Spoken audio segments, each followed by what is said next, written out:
Welcome students. Today we will continue with a very new and fresh series of chapter 3, that is water resources. Though this chapter may or may not be included in your board exam syllabus, but this chapter is very important for the competitive exams like NTSC. In this chapter we will study why water is considered as a resource, different reasons due to which we are facing water scarcity in India, the disadvantages and the advantages of dam along with their classification. So let's begin with the chapter. As we know that water is a renewable resource. Now renewable का मतलब क्या होता है? That means it does not get deplete after use and it gets renewed. अब water के अगर हम reference में बात करते हैं तो वाटर रिन्यू भी होता है और रिचार्ज भी हो जाता है थ्रू द हाइड्रोलॉजिकल साइकिल. और रिसोर्स की बात करते हैं तो वाटर हमारे लिए रिसोर्स इसलिए है because it has utility and value for all of us. Now water resource तो है, तो वाटर के सोर्सेज क्या हैं हमारे लिए? Now the sources of water are of two types, surface water and the ground water. Surface water तो आप सबको काफ़ी अच्छे से पता है that it lies on the river, lakes, ponds, oceans, etc.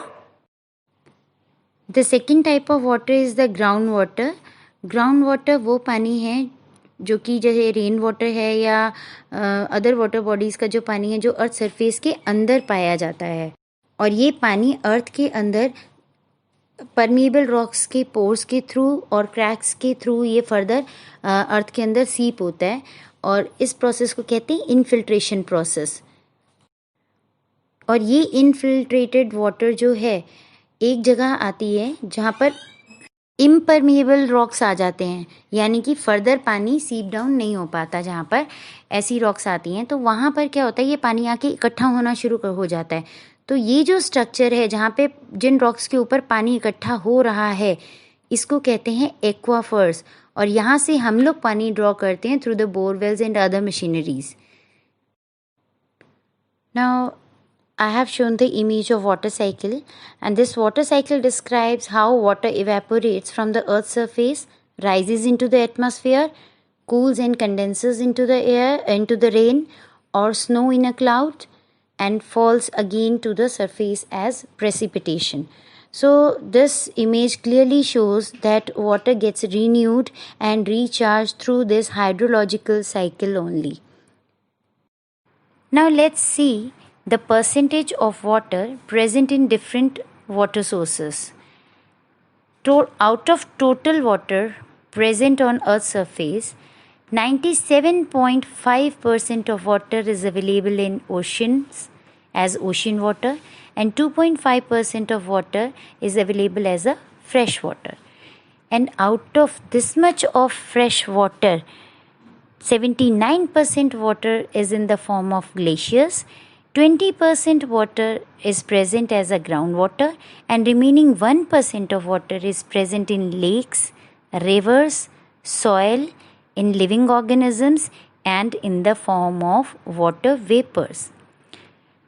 One more interesting fact is this, that India gets only 4% of the global precipitation, that is global rain. Another interesting fact is, when India is surveyed in terms of water availability, then India ranks 133 out of 180 nations.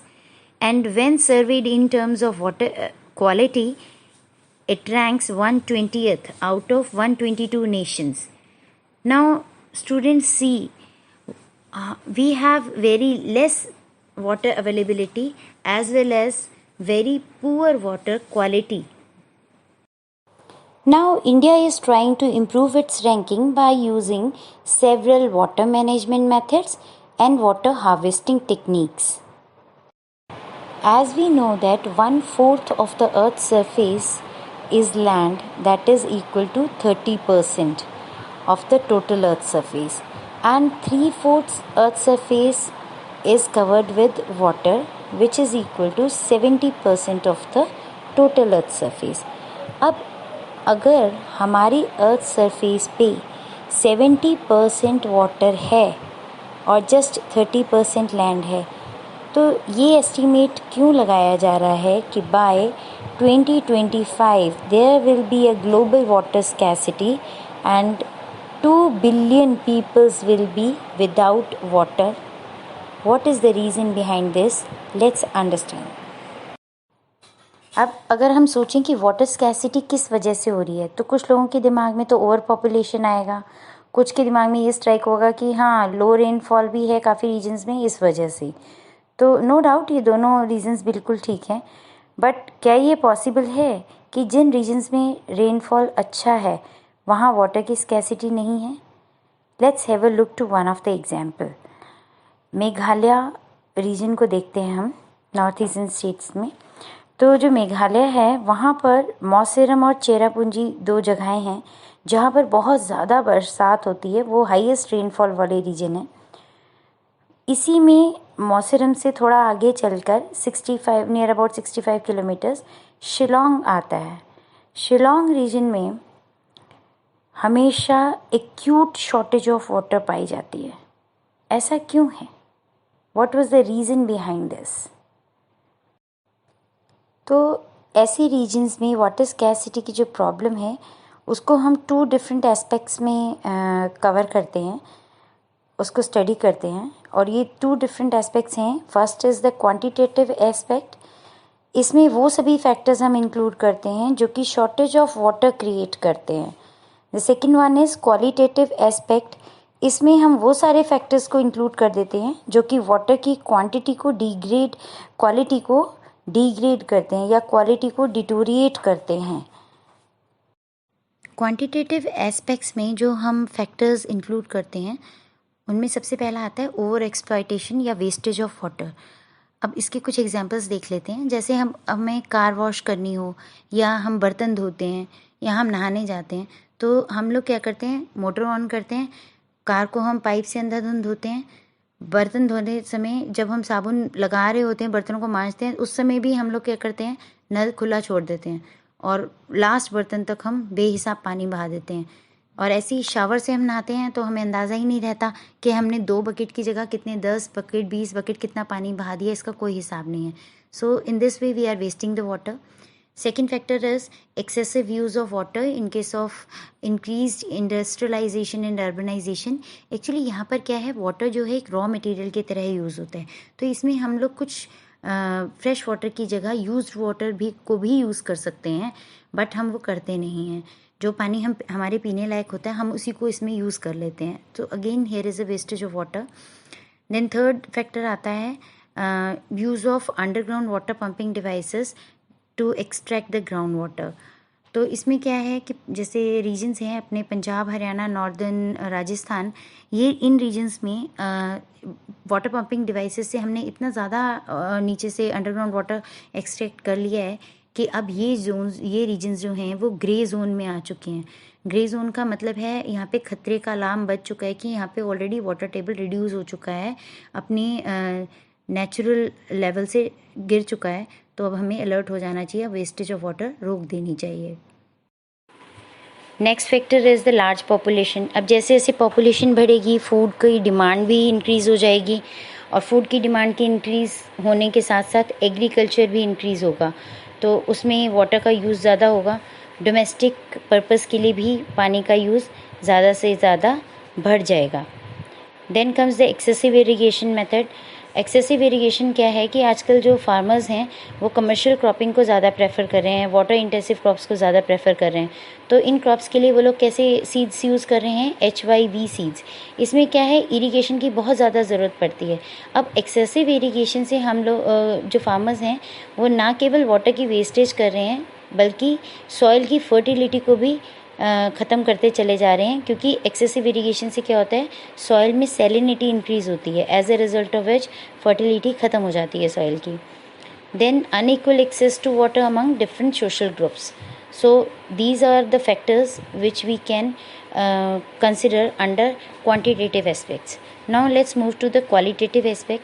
Qualitative aspect में क्या है कि हम water की quality को ख़राब कर देते हैं, उसको हम गुड क्वालिटी को बैड क्वालिटी बना देते हैं। जैसे कि हम इंडस्ट्रियल वेस्ट है उसको, और without any treatment we are dumping in the water. Human excreta है, एनिमल एक्सक्रीटा है, देन पेस्टिसाइड्स, फर्टिलाइजर्स, इन सबको हम डायरेक्ट क्या है पानी में डंप करते हैं, तो विदाउट एनी ट्रीटमेंट। इससे क्या होता है कि वाटर की क्वालिटी बहुत जल्दी ख़त्म हो जाती है, पुअर क्वालिटी में कन्वर्ट हो जाती है। Now according to Falkenmark, who was a Swedish expert and a pioneer, he explains water scarcity in terms of water stress. According to him, water stress occurs when water availability is between 1000 and 1600 cubic meter per person per year, and if it remains for prolonged period, then there would be a situation of droughts and famines can occur in a region. Now look at this slide carefully, students. Here I have shown the states which are now suffering from water scarcity. They are suffering because here both the qualitative as well as the quantitative aspects are running here parallel. These states are Rajasthan, Gujarat, Maharashtra, UP, Madhya Pradesh, Andhra Pradesh, Tamil Nadu and Chhattisgarh. अब जो expected year है ना 2025 की, तब तक जो है global water scarcity हो जाएगा, ये प्रॉब्लम अराइज हो जाएगी।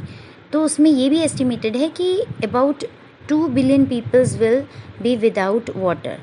तो इसके लिए हमें आज से ये अलार्म है कि हमें वाटर सेव करना चाहिए। If you can contribute then you should, you must save water as much as you can. Now to overcome this problem of water scarcity in modern India we built dam. अब dam भी सुनने में काफ़ी modern लगता है, but ऐसा नहीं है। एंशिएंट इंडिया में भी कुछ ऐसे एग्जाम्पल्स हमें देखने को मिलते हैं कि उस समय भी हाइड्रोलिक स्ट्रक्चर्स बनाए जाते थे वाटर को सेव करने के लिए, स्टोर करने के लिए, डिफरेंट पर्पसेस के लिए। आपकी बुक में एनसीईआरटी में जो है 1st सेंचुरी बीसी का एक एग्जाम्पल से स्टार्ट किया हुआ है, but before 1st century BC Harappa और मोहनजोदाड़ो की जो सिविलाइजेशन का समय था, उस समय भी बड़े बड़े वाटर टैंक्स बनाए जाते थे पानी को स्टोर करने के लिए। So let's move with the first example, that is of 1st century BC. Shringaverapura near Allahabad, ये जो जगह है वहाँ पर एक यूनिक वाटर हार्वेस्टिंग सिस्टम बनाया गया just to control and to channelize the flood water of Ganga river. So this is the unique water harvesting system of that time. Chandragupta Maurya के भी टाइम में काफ़ी सारे डैम्स, लेक्स और इरिगेशन सिस्टम बनाए गए थे, और हमारे मिडिवल पीरियड जो है, मध्यकालीन युग जो था हमारे भारत का, उस समय भी काफ़ी एग्जाम्पल्स देखने को मिलते हैं, जैसे Kalinga in Orissa, Nagarjunakonda in Andhra Pradesh, then Bennur in Karnataka and Kolhapur in Maharashtra, just to overcome the water scarcity problem. Then 11th century में भोपाल लेक बनाएगी, जो कि उस समय की लार्जेस्ट आर्टिफिशियल लेक थी, और वहाँ के लोकल लोगों ने ही ये आर्टिफिशियल लेक बनाई जो आज भी एग्जिस्ट करती है। नेक्स्ट इज 14th सेंचुरी में एक हौज खास टैंक बनवाया गया दिल्ली में, और इसे इल्तुतमिश ने बनवाया था just to supply the water to the areas of Siri fort. हौज मीन्स वाटर एंड खास means royal, so Hauz Khas tank means royal water tank. अब हमने ये तो देख लिया कि एंशिएंट इंडिया में हाइड्रोलिक स्ट्रक्चर्स कैसे थे और किस पर्पस के लिए बनाए जाते थे।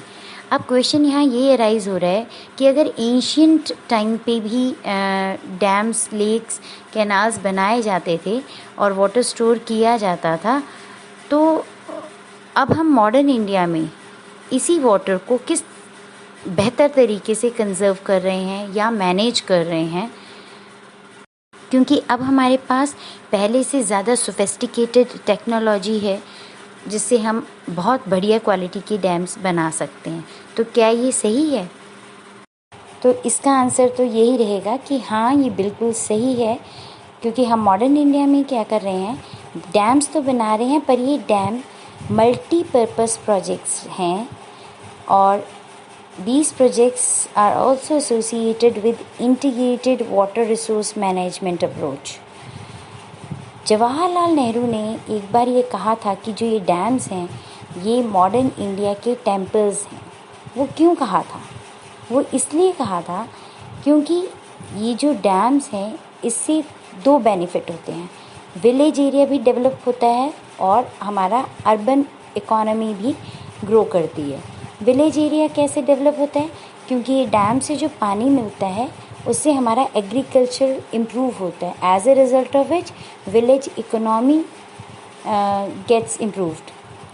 और जो हमारा अर्बन इकोनॉमी है वो इंडस्ट्रियलाइजेशन डैम्स की बदौलत ही हमारा जो है rapid industrialisation and urbanisation start हुआ है। और अर्बन इकोनॉमी भी इसी वजह से फटाफट बहुत रैपिड रेट पे ग्रो की गई है। अब अर्बन इकोनॉमी हम किस चीज़ को कहते हैं? अर्बन इकोनॉमी में हम इंक्लूड करते हैं shopping malls, private businesses, public properties like railways, metro, and other facilities which consumes large chunk of electricity. And for electricity हमने क्या किया? डैम बनाए। तो in this way the dams are multi-purpose projects with the integrated water resource management approach. अब अगर दोनों areas grow कर जाएंगे किसी कंट्री के, विलेज एरिया भी और अर्बन एरिया भी, then it will lead to the development and the progress of the nation, which will boost country's economy finally. Fine. It's important to note that in India, hydroelectric power contributes approximately 22% of the total electricity produced. अब कुछ examples देख लेते हैं। जैसे Sutlej Beas river basin पे Bhakra Nangal dam बनाया गया है and this dam is used for both hydropower generation and for irrigation. एक और एग्जाम्पल लेते हैं हीराकुड डैम का, जो कि महानदी रिवर पर बनाया गया है and it is used to conserve water as well as to control floods. Dams होते क्या चीज़ हैं? These are the barriers across flowing water to obstruct the water flow by creating a reservoir. अब इस definition को हम इस pictorial presentation के through समझते हैं। अब देखिए इसमें क्या है, रिवर जो है अपने ओरिजिनेशन सोर्स से जहाँ से ओरिजिनेट होती है वहाँ से ओरिजिनेट होकर ये अपना एक नेचुरल तरीके से बह रही है। अब हमने क्या किया है, एक डैम वॉल इसके रिवर वाटर फ्लो के रास्ते में एक डैम वॉल क्रिएट कर दी है। तो इससे क्या हुआ, इसका वाटर फ्लो ऑब्स्ट्रक्ट हो गया और इस डैम वॉल के पीछे हमने एक रिजर्वायर क्रिएट कर दिया जिसमें कि रिवर वाटर इकट्ठा होता है। अब इस रिजर्वायर का फ़ायदा क्या है, इसका यूज़ क्या है? इसका यूज़ ये है कि जब रिवर का वाटर वॉल्यूम बहुत बढ़ जाता है ड्यूरिंग रेनी सीज़न और due to some other reason, तो फ्लड आने का डर रहता है। तो उससे क्या होता है कि रिवर का जो एक्सेसिव वाटर है, जो कि वाटर लेवल से ज़्यादा है, वो सारा पानी इस रिजर्वायर में स्टोर कर लिया जाता है ताकि फ्लड को रोका जा सके। Second method is second users, इसी रिजर्वायर से ऐसे चैनल्स निकाल लिए जाते हैं और चैनल्स के थ्रू पानी ऐसी एरियाज़ को सप्लाई कर दिया जाता है, रिमोट एरियाज़ को, जहाँ पर पानी की कमी हो, या तो इरिगेशन के लिए वहाँ उस पर्टिकुलर एरिया में पानी की ज़रूरत है तो इन चैनल्स के थ्रू वहाँ तक पानी पहुँचाया जाता है, या फिर किसी ऐसे विलेज और टाउन में जहाँ पे पानी की बहुत ज़्यादा शॉर्टेज है और उनको इवन अपने डोमेस्टिक पर्पसेस के लिए भी पानी की ज़रूरत पानी नहीं मिल रहा है, तो इन चैनल्स के थ्रू उन टाउन्स में या विलेजेस में पानी पहुँचाया जाता है। Sometimes these water through these channels is also passed for the industrialization process. अब क्या है कि ये पानी जो यहाँ स्टोर है वो ये जो डैम वॉल है इसके अंदर टरबाइंस लगे होते हैं और प्लस इसमें फ्लड गेट्स होते हैं। अब जैसे ही रिजर्वायर में पानी भर जाता है तो फ्लड गेट्स को खोला जाता है और जैसे ही फ्लड गेट्स को हम खोलते हैं तो पानी का जो फ्लो है वो एकदम से बढ़ता है और टरबाइंस घूमते हैं और जिससे कि इलेक्ट्रिसिटी जनरेट होती है और धीरे धीरे वो फिर पानी आगे निकल जाता है। अब एक रियल इमेज दिखाते हैं जो कि आपको ये पिक्टोरियल प्रेजेंटेशन को काफ़ी क्लियर करेगा। इस इमेज में डैम वॉल में जो ये फ्लड गेट्स हैं ये खुले हुए हैं, कुछ फ्लड गेट्स जहाँ से पानी बाहर आ रहा है, ये काफ़ी क्लियर है। और पीछे का रिजर्वायर देखिए आप, जो रिवर विड्थ है उससे ज़्यादा चौड़ा ये रिजर्वायर है, जिसमें कि एक्सेसिव वाटर जो रिवर का, जिसको हम फ्लड वाटर कहते हैं, फ्लड कंट्रोल करने के लिए जो पानी होता है वो कैसे स्टोर किया गया है। We can classify dams on the basis of their height as large dam, medium dams and small dams, and on the basis of the material used to construct these dams, dams can be classified as timber dams, embankment dams or masonry dams. Now dams तो हम construct कर रहे हैं, उनकी classification भी देख ली, but इसका फ़ायदा क्या है, इसका यूज़ क्या है। The basic use of the dam is for the fish breeding, for the flood control, to supply the water for various uses, then recreational activities. For the irrigation we can use the water of dam, then to generate hydroelectricity and for inland navigation. Now timber dam में क्या होता है, its main load carrying structural element are made up of wood, primarily coniferous varieties such as pine and fir. ये है आपके सामने image में timber dam जो कि लकड़ी से बना हुआ है। Next is embankment dams. ये सॉयल, सैंड, क्ले और रॉक्स के मिले जुले मिक्सचर से बनते हैं और इस डैम के अंदर मशीन्स के थ्रू एक्चुअली सॉयल को इतना ज़्यादा दबा दिया जाता है कि जिससे कि सारे एयर पार्टिकल्स बाहर निकल जाते हैं और डैम को बहुत ज़्यादा हार्डनेस या आप कह सकते हैं कि स्ट्रेंथ मिलती है। और डैम की जो बीच का पोर्शन होता है वो इम्परमिएबल रॉक से बनता है, जिससे कि डैम में लीकेज पॉसिबल नहीं हो पाती। Next is masonry dams. ये डैम जो होते हैं ये बेसिकली स्टोन्स और ब्रिक से बनाए जाते हैं और इनमें सीमेंट की जगह मोर्टार यूज़ किया जाता है। And one of the largest masonry dam in Asia is Nagarjuna Sagar dam in India. Now, after understanding the benefits of the dam, let's understand the limitations or the drawbacks of dams. Dam बनाने से क्या होता है, natural river flow effect करता है, वो disturb हो जाता है, जिसके कारण जो हमारी एक्वाटिक फौना है उस पर भी एडवर्स इम्पैक्ट पड़ता है। अब जैसे इस ऊपर वाली इमेज में आप देखें, रिवर अपने नेचुरल फ्लो में बह रही है, उसके साथ जो सेडिमेंट्स का कलेक्शन है वो भी नेचुरली कलेक्ट हो रहे हैं, तो उनका इक्वल सा डिस्ट्रीब्यूशन है, लगभग हर जगह आपको सेडिमेंट देखने को मिलेगा। प्लस नेचुरल वेजिटेशन जो है वो भी अच्छी खासी ग्रो हो रही है और जो फिशेस हैं वो अपोजिट डायरेक्शन से आ रही हैं, वो इजीली माइग्रेट कर पा रही हैं।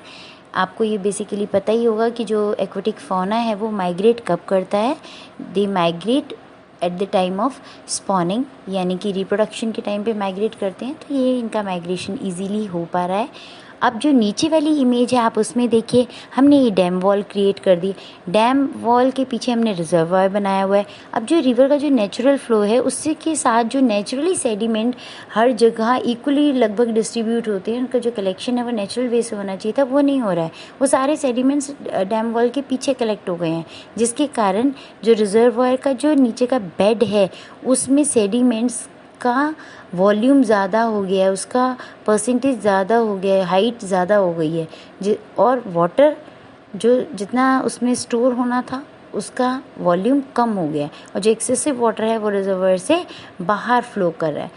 सेकेंड थिंग, एक्वाटिक लाइफ देखिए, ये जो है एक्वाटिक फौना माइग्रेट नहीं कर पा रही है इस डैम वॉल की वजह से, तो इनका जो हैबिटेट डिस्टर्ब हुआ, जिससे उसके as a result of which इनका रिप्रोडक्शन प्रोसेस पूरा इफ़ेक्टेड है, बुरी तरीके से इफ़ेक्ट होता है और स्पॉनिंग पीरियड जो है वो ऐसे ही स्पॉयल हो जाता है।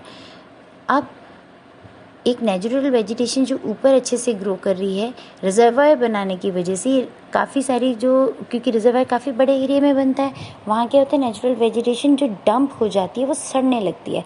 सड़ने की वजह से जो गैसेस रिलीज़ होती हैं वहाँ पे वो टेम्परेचर इंक्रीज़ कर देती हैं, जो कि अगेन एक्वाटिक फौना और फ्लोरा के लिए, दोनों के लिए हानिकारक हैं और उन पे काफ़ी ज़्यादा असर पड़ता है इसका। Thus damming results in the loss of biodiversity, that is aquatic flora and aquatic fauna. Next limitation is river fragmentation. अब रिवर अगर हिस्सों में बढ़ जाएगी डैम की वजह से, तो अभी मैंने पहले दिखाया आपको कि कैसे एक्वेटिक फौना माइग्रेट नहीं कर पा रही, उसके लिए स्पॉनिंग में डिफ़िकल्टी हो रही है। तो ये सारा रिजल्ट क्या है, ये किसका नतीजा है? ये है रिवर फ्रेगमेंटेशन का, जो डैम की वजह से हो जाती है। Next is the displacement of local community. जिस एरिया में डैम या मल्टीपर्पज़ रिवर प्रोजेक्ट्स इस्टेब्लिश किए जाते हैं वो काफ़ी बड़ा एरिया होता है, अप्रॉक्सीमेटली 40,000 हेक्टेयर या 50,000 हेक्टेयर का एरिया होता है जहाँ पे ऐसे मल्टीपर्पज़ प्रोजेक्ट्स इस्टेब्लिश किए जाते हैं। तो वहाँ पर इस्टेब्लिशमेंट से पहले वहाँ की लोकल कम्युनिटीज़ को बता दिया जाता है कि अब आप यहाँ से शिफ्ट हो जाएं। So the displacement of local communities is again a kind of limitation of damming, क्योंकि इनकी रिहैबिलिटेशन रीसेटलमेंट बहुत मुश्किल हो जाती है। अब जब नर्मदा डैम बन रहा था, ताहिरी डैम बन रहा था, तो वहाँ के जो लोकल पीपल थे उन्होंने काफ़ी ऑब्जेक्शन किया, उन्होंने केस भी डाले कि भी ये जो है डैम नहीं बनने चाहिए। बट हमारी सरकार ने, गवर्नमेंट ऑफ इंडिया ने वो डैम बनवाए और अलाउ कर दिया कि हाँ डैम बनेगा, और फाइनली वो डैम बन गए। और जिस पर्पस के लिए डैम बनाए गए थे, हाइड्रो इलेक्ट्रिसिटी जनरेशन और इरिगेशन के मतलब से, तो वो भी सक्सेसफुली हो गए हैं, इन फुलफ़िल किए गए हैं पर्पसेस इन डैम्स के थ्रू। पहले तो ये आंदोलन था कि ना बने डैम, पर डैम बन गया। तो अब ये आंदोलन इस वजह से है कि दोबारा से जो लोग वहाँ से हटे हैं, जो डिस्प्लेस किए गए थे, उनको रीसेटलमेंट प्रोवाइड की जाए, रिहेबिलिटेशन प्रोवाइड की जाए। तो अब ये आंदोलन इस चीज़ के लिए हो रहा है। Now next is changing cropping pattern. Dam की वजह से जो फार्मर्स रिवर्स के पास रहते हैं उन्होंने वाटर इंटेंसिव क्रॉप्स ग्रो करना शुरू कर दिया। अब वाटर इंटेंसिव क्रॉप कौन सी हैं? जो कमर्शियल क्रॉप्स होती हैं। अब क्वेश्चन आता है कमर्शियल क्रॉप्स कौन सी होती हैं? ये वो क्रॉप्स होती हैं जिनको, अब कमर्शियल क्रॉप्स वो क्रॉप्स होती हैं जिनको कि हम अपने लोकल मार्केट में बेच के प्रॉफिट कमाते हैं, या हम एक्सपोर्ट मार्केट के लिए उगाते हैं और फिर वहाँ से प्रॉफिट जो है कमाते हैं। ऐसी कमर्शियल क्रॉप्स के लिए हम लोग HYV सीड्स का यूज़ करते हैं, और ये सीड्स जो हैं ये काफ़ी ज़्यादा इन सीड से जो हम क्रॉप उगाते हैं उनमें काफ़ी ज़्यादा हम पानी का यूज़ करते हैं बाय इरिगेशन मेथड। तो अगर हम एक्सेसिव इरिगेशन करते हैं किसी लैंड पे, तो हमारी जो वहाँ की सॉइल है उसकी सैलिनिटी इंक्रीज़ हो जाती है और वहाँ उस सॉइल की फर्टिलिटी डिक्रीज़ हो जाती है। इसके साथ ही एक चीज़ और देखने में भी आई है कि अब राबी क्रॉप कल्टीवेशन जो है वो इंक्रीज़ हो गया है और खारिफ क्रॉप कल्टीवेशन डिक्रीज़ हो गया है। अब क्योंकि एक पर्टिकुलर क्रॉप का कल्टीवेशन इंक्रीज़ हो जाने की वजह से जो सॉइल मॉइस्चर कंटेंट है उसमें भी काफ़ी ज़्यादा चेंजेस आ गए हैं। As a result of which जो हमारा लैंड सरफेस है उसका टेम्परेचर राइज़ हो रहा है। अब हम कहते हैं ना लैंड सरफेस, हमारी जो धरती का टेम्परेचर है वो क्यों इंक्रीज़ हो रहा है? हम कह देते हैं इंडस्ट्रियलाइजेशन है, या ज़्यादा पॉपुलेशन हो गई है, या अर्बनाइजेशन है। तो ये जो अर्बनाइजेशन वर्ड है इसमें एक हमारा पोर्शन ये क्रॉप प्रोडक्शन का भी आता है, और क्रॉप प्रोडक्शन में जो कमर्शियल क्रॉप्स हैं ये जिम्मेदार हैं लैंड सरफेस टेम्परेचर को राइज़ करने में। अब डैम कंस्ट्रक्शन के बाद जितना भी प्रॉफिट होता है उसका अनइक्वल डिस्ट्रीब्यूशन होता है अमंग द पीपल्स। अब वो अनइक्वल डिस्ट्रीब्यूशन में क्या होता है, बेनिफिट तो सारा क्या होता है बड़े बड़े लैंड ओनर्स या बिजनेसमैन्स ले जाते हैं, और जितनी भी वहाँ पे लेबर लोग काम कर रहे होते हैं या छोटे तबके के लोग होते हैं उनको वो बेनिफिट या प्रॉफिट नहीं दिया जाता। As a result of which social gap increases between the rich and the poor, and this increase of gap results in the crime बढ़ते हैं इससे, और क्या होता है हमारी कंट्री की पीस इफ़ेक्ट होती है। Dams also triggers the flood. अब क्या है, वैसे बेसिकली डैम तो बनाए जाते हैं फ्लड वाटर को कंट्रोल करने के लिए ताकि फ्लड ना आए। आजकल ये देखा गया है कि जो डैम्स हैं वो इस चीज़ में जो हैं वो सक्सेसफुल नहीं हो पा रहे हैं। बेस्ट एग्जांपल आपको देते हैं, like in 2006 flood rises in the Gujarat and Maharashtra. वहाँ पे क्या था कि फ्लड वाटर को डैम कंट्रोल नहीं कर पाए। So again it is a poor performance of the dams, क्योंकि जिस पर्पस के लिए बनाया गया अगर वही काम नहीं होगा then it is the biggest limitation. Then the poor sediment flow, हमने बिल्कुल फर्स्ट लिमिटेशन जब हम देख रहे थे इमेज के साथ उसको स्टडी कर रहे थे, तभी हमने देखा था कि जो सेडिमेंट्स हैं जो रिवर के नेचुरल फ्लो के साथ नेचुरल सेडिमेंट फ्लो होता है, वो डैम वॉल बनने की वजह से रिजर्वॉयर में ही उसकी लेयर्स जमती चली जा रही थी और रिजर्वॉयर का बेस जो है सेडिमेंट से भरता जा रहा था और जो वाटर था वो ओवरफ्लो होता जा रहा था। तो अगेन पुअर सेडिमेंट फ्लो, क्योंकि आगे तो सेडिमेंट है ही नहीं, सारा स्टोरेज पीछे ही हो गया।